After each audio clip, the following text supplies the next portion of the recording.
U.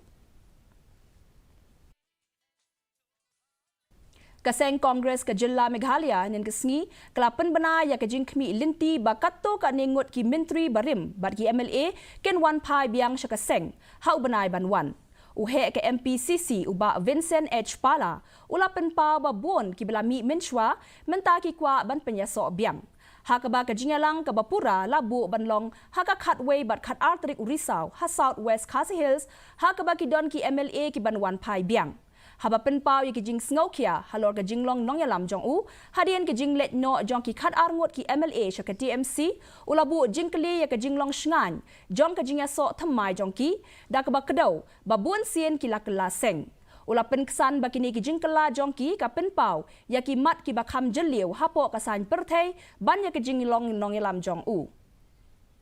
Well, we will have a meeting in Southwest KHASI Hills. Some of them will join there. On the 11th, some of them will join there.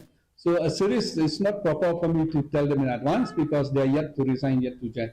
So we will tell you at a proper time, but I can guarantee you many of them will be coming back. At the same time, 5 of them left the Congress. They said, they may say because of Pala, but some of them joined the other party, rejoined the other party. Example, one MLA joined 3 parties in a year. So whom they will blame?